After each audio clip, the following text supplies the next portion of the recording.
If you've ever wondered how to move beyond a small backyard flock and start a poultry farm with 500 chickens, and what kind of profit you can expect as a beginner starting from scratch, then you're in the right place. Today, we're going to break it down step by step and show you how to start and manage a 500 chicken poultry farm that has the potential to become a serious and profitable business. Later in the video, we'll also estimate the kind of profit you can realistically expect as a beginner. With 500 chickens, small mistakes can become very expensive. Poor planning can lead to high feed costs, disease outbreaks, and losses that could wipe out your investment. The good news is that with proper planning and management, 500 chickens can generate a steady income and become the foundation of a much larger and more profitable poultry business. Before you buy your first chick, the first question you need to ask yourself is this: what exactly do I want to produce? Meat, eggs, or both? If your goal is quick returns, then broilers are usually the best option. These birds grow rapidly and can be sold within 6 to 7 weeks. If you're looking for long-term and more consistent cash flow, then layers may be a better choice. Although they take several months before they start laying eggs, they can provide you with daily income once production begins. And if you prefer a balance between meat and egg production, dual-purpose breeds such as Sasso or Kuroiler can be a good option. These birds are hardy, perform well in free-range systems, and often attract premium prices in markets that prefer indigenous-type chickens. However, choosing the right breed is only one part of the equation. You also need to think about your market before you buy your birds. Ask yourself questions like, who will buy my chickens or eggs? Do I have buyers in place before production begins? Many successful poultry farmers say that finding the market should come before buying the chicks, because raising 500 chickens without a clear market can quickly turn into a stressful and expensive experience. Once you've decided on the type of birds you want to raise and you already have an idea of who your customers will be, the next big step is housing. At a scale of 500 chickens, your poultry house becomes the foundation of your entire operation. If the house is poorly designed, you can end up with overcrowding, disease outbreaks, slow growth, and unnecessary losses. But when your poultry house is well planned, managing your birds becomes much easier, and your chickens are more likely to perform at their best. If you're raising broilers on a deep litter system, you'll need about a 50 square meter poultry house. A practical size would be 5 meters wide and 10 meters long. If you're raising layers or dual-purpose chickens on a deep litter system, you'll need a larger house of about 80 to 100 square meters. One practical dimension you can use is 7 meters wide and 14 meters long. Another thing you should never overlook is ventilation. A poultry house with poor airflow can quickly become hot, humid, and filled with harmful gases from droppings. When that happens, your birds become stressed, their immune systems weaken, and their performance drops. That's why your poultry house should have proper openings covered with wire mesh. This allows fresh air to circulate while keeping predators and unwanted animals out. The roof also matters. A raised roof with enough height allows heat to escape and helps keep the house cooler, especially during hot seasons. Depending on your budget and production goals, there are several housing systems you can consider. The deep litter system remains one of the most popular choices for both broilers and layers. In this system, the birds are raised on dry bedding materials such as wood shavings or straw. It's relatively affordable, easy to manage, and a good option for farmers raising around 500 birds. If you're focusing mainly on egg production and want better control of feed consumption and egg collection, then the battery cage system may be a better option. Although the initial setup cost is much higher, it can make management easier and improve efficiency in layer production. And if you have enough land and want to target premium markets, a free-range or semi-free range system can also work very well, especially for dual-purpose birds such as Sasso and Kuroiler. However, you'll still need secure housing where the birds can sleep safely at night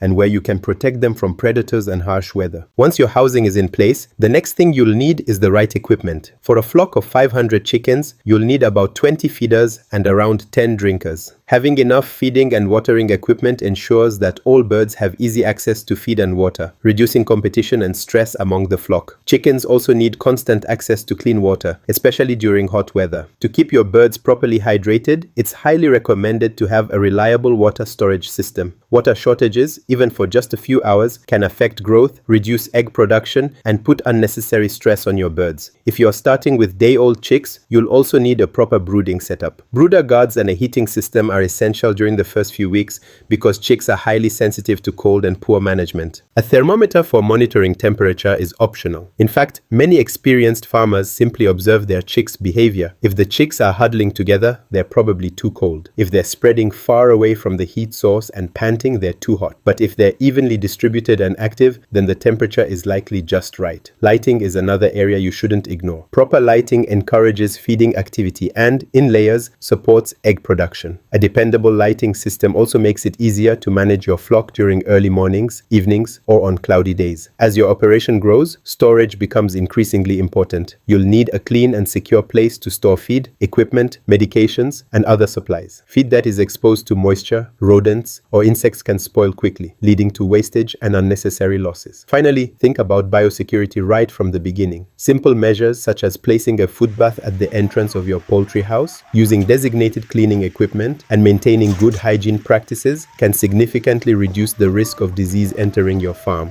When you're managing 500 birds, a disease outbreak can be very costly. That's why prevention is always cheaper than treatment. Once your housing and equipment are properly set up, you're ready to tackle one of the biggest challenges in poultry farming, and that's feeding and daily management. At a scale of 500 chickens, feed becomes your largest expense and one of the biggest factors that determines whether your farm becomes profitable or not. If you're raising broilers for meat production, your feeding schedule will change as the birds grow. During the first 2 weeks, chicks should receive a starter feed that is rich in protein to support rapid growth and strong development. As the birds get bigger, you can transition to grower feed for the next 2 weeks and then move to finisher feed, which helps maximize weight gain before marketing. The goal is to ensure that your birds grow efficiently and reach market weight within the expected time frame. If you're raising layers, the feeding plan is slightly different. Young birds need starter feed during their first 3 to 4 weeks of growth. After that, they can transition to grower feed and remain on it until they approach the laying stage. Some farmers also introduce pre-layer mash before the birds start laying. Then, once some birds have started laying, you should switch to layer mash, which is rich in calcium and other essential nutrients. Remember, egg production is heavily influenced by nutrition. A layer that is not properly fed can never reach its full production potential. For farmers raising dual-purpose birds such as Sasso or Kuroiler, feeding strategies can be more flexible. Many farmers combine commercial feeds with locally available feed resources such as grains, greens, and kitchen leftovers, especially when the birds are allowed to free range. However, regardless of the breed you're raising, there are some principles that never change. First, your birds should always have access to clean drinking water. Second, store your feed properly. Feed that is exposed to moisture, rodents, or insects can quickly become spoiled and lead to unnecessary losses. Third, reduce feed wastage as much as possible. Overfilling feeders, poor feeder placement, and damaged equipment can all result in unnecessary losses. What may seem like a small amount of wasted feed every day can become a significant expense when you're managing 500 birds. But feeding alone isn't enough. Daily management is equally important. A flock of 500 chickens requires consistency and routine. Every day, you should inspect your birds and observe their behavior. Healthy birds are usually active, alert, and eager to eat. If you notice birds becoming quiet, droopy, isolated, or unwilling to feed, it's often an early warning sign that something may be wrong. Good record keeping also becomes essential at this stage. Track your feed usage, egg production if you're raising layers, medication schedules, and expenses. These records help you identify problems early and allow you to make better management decisions. For example, if feed consumption suddenly decreases, it could indicate stress, disease, poor feed quality, or environmental problems. Without proper records, these warning signs can easily go unnoticed. As your farm grows, labor management may also become necessary. While one person can still manage 500 birds with proper organization, the workload increases considerably during brooding, vaccination periods, and marketing days. Developing a daily routine and assigning responsibilities can make management much easier and help reduce costly mistakes. Remember, successful poultry farming is not just about feeding chickens. It's about creating systems and routines that allow you to manage your birds efficiently every single day. Now let's talk about making money. How much can a beginner expect from 500 layer chickens? In this video, we're going to do an estimate for layers only. If you'd like me to do the estimates for broilers, Sasso, or Kuroiler, let me know in the comment section. Okay, let me use my planner to make these estimates. First, let me enter the number of birds and the relevant information into the dashboard. Now, let's go to the egg production sheet. One thing I like about this planner is that I can easily switch between different scenarios and see how the numbers change. Let's start with low production, which is a situation some beginners may face when they're just starting out. Let's go to the summary sheet and see what happens. Based on the information we've entered into the dashboard, a beginner starting completely from scratch would make a loss of about 9% when production is low. Now, what happens when production is moderate? Let's switch the production levels. As you can see, when production is moderate, a beginner starting from scratch would make a profit of about 6% of the total money invested. In this example, that represents approximately 4 million Uganda shillings in profit. Now, what about optimum production? Let's increase the production and see the results. As you can see, when production is performing well, a beginner can make a profit of about 17% of the total money invested. The total expenses in this example are about 71 million Uganda shillings, and the projected profit is around 12 million Uganda shillings. That's actually a good return,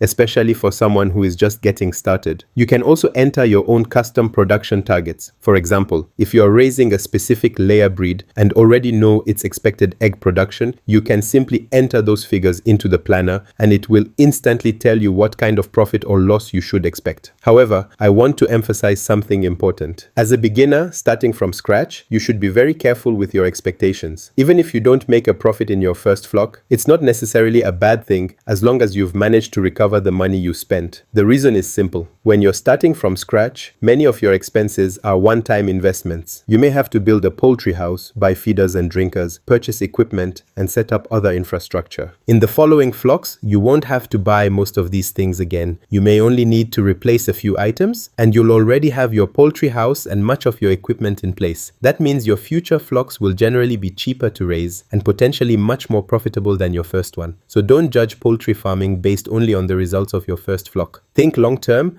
manage your costs carefully, and focus on building a system that becomes more profitable with every production cycle. Before we end, I want to give a quick disclaimer. All the figures you've seen in this video are based on the costs and prices that I entered into my planner. Please don't assume that these numbers will be exactly the same in your situation. The reason is simple. Feed prices vary from place to place. The cost of chicks, medications, labor, and construction materials also differs depending on where you live. Even egg prices can change from one market to another. So, your actual profits could be lower or higher than the estimates you've seen in this video. That's why it's always important to do your own calculations using the prices in your area before investing in poultry farming. If you'd like to estimate your own costs, profits, and different production scenarios, you can get the Pro Planner that I'm using in this video. I'll leave the download link in the description below so you can enter your own figures and make estimates that are specific to your situation. If you found this video helpful, please hit the like button and subscribe for more farming tips. See you in the next video, and I wish you the very best in your poultry farming journey.